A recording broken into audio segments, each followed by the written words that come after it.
C'est les contes de Clao. Oh, oh. Chut, désolé. Le conte du coupeur de bambou de Taketori Monogatari. Il était une fois un vieux couple qui habitait un petit village niché au cœur de la forêt japonaise. Le vieil homme cultivait du bambou et le taillait pour en faire de petits objets artisanaux qu'il vendait aux voyageurs. Le couple était assez pauvre, mais vivait heureux. Ils ne se plaignaient pas de leur vie. Ils avaient cependant un regret. Ils n'avaient jamais pu avoir d'enfants. Ils savaient tous les deux qu'il était désormais trop tard. Mais chaque soir, ils continuaient de prier en espérant qu'un miracle se produise. Celui-ci arriva, mais pas du tout de la façon dont il l'avait imaginé. Un jour, qu'il s'enfonçait dans la forêt, le vieil homme vit une pousse de bambou qui luisait d'un éclat étrange. En s'approchant, il s'aperçut que la pousse émettait une lumière dorée.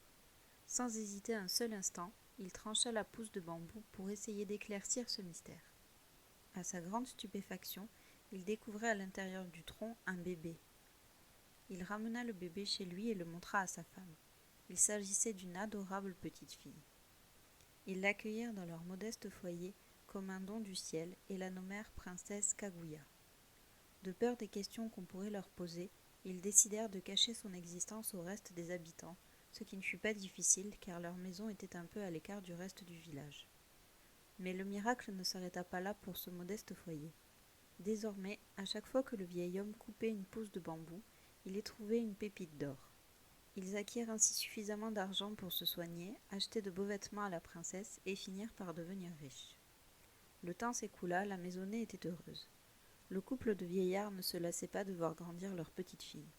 Celle-ci devint rapidement une enfant, puis une adolescente superbe, à la chevelure dorée. Celle-ci était en outre très intelligente et faisait la joie de ses parents. Sa présence finit cependant par être remarquée par quelques villageois et des gens de passage. Et bientôt de nombreux jeunes hommes vinrent présenter au grand-père des demandes de mariage. Parmi les prétendants se trouvaient des modestes artisans, des cultivateurs, mais aussi quelques fils de nobles et de riches marchands.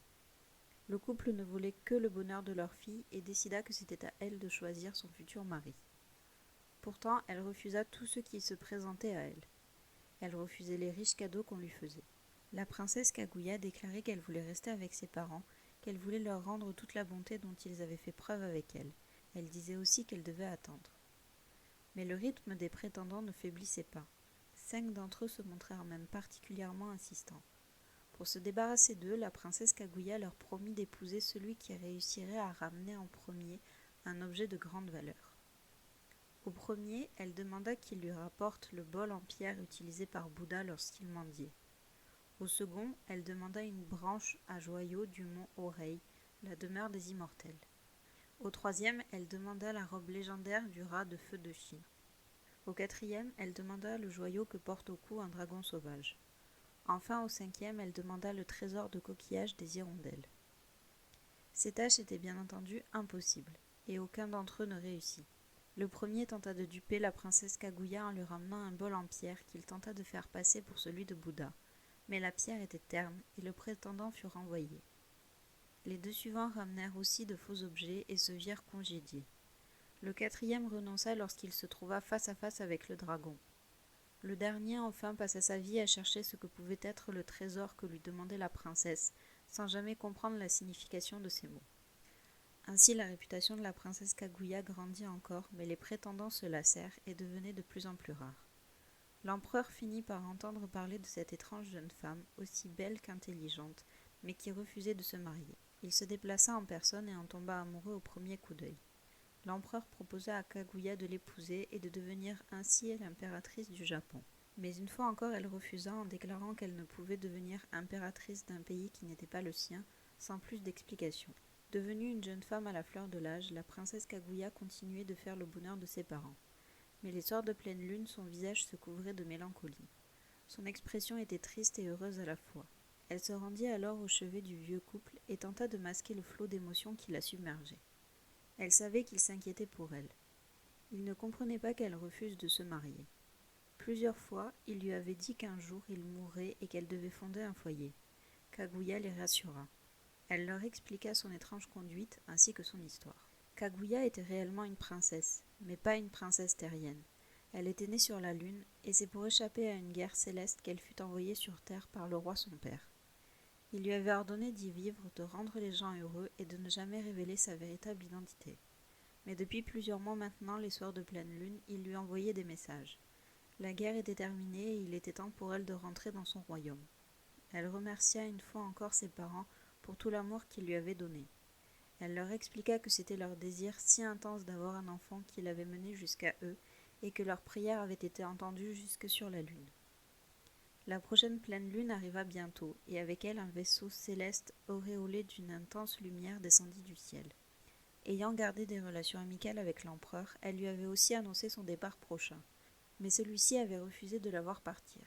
Il lui avait fait envoyer au village une patrouille de soldats. Mais à la vue de l'escorte céleste venue chercher Kaguya, ceux-ci restèrent subjugués et ne bougèrent pas. Des sentiments contradictoires se bousculaient dans l'esprit de la jeune princesse. Elle ne savait comment remercier toutes les personnes qui l'avaient accueillie sur terre. Elle laissa une lettre à destination de l'empereur à laquelle elle joint un élixir d'immortalité.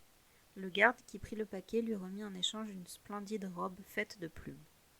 À ses parents, elle laissa aussi une lettre et la robe qu'elle avait choisi d'emmener sur la lune. En enfilant la robe de plumes, toute la tristesse qui la submergeait disparut. Elle monta alors dans la fusée lunaire et quitta la terre. Ses parents adoptifs ne se remirent jamais de son départ et tombèrent bientôt malades. Mais lorsqu'ils rendirent leur dernier souffle, c'était avec l'expression d'une vie heureuse sur leur visage. Le garde qui avait réceptionné la lettre et l'élixir de Kaguya la remit à l'empereur. Il raconta en détail toute la scène à laquelle il avait assisté. L'empereur lut la lettre de la princesse et fut bouleversé par les mots qu'elle avait employés. Il demanda à ses hommes de science quel était le mont le plus élevé du Japon, celui qui approchait au plus près du ciel. On lui répondit qu'il s'agissait du mont de la province de Suruga. L'empereur écrivit alors une lettre de réponse à la princesse Kaguya et ordonna qu'on brûle cette lettre au sommet du mont.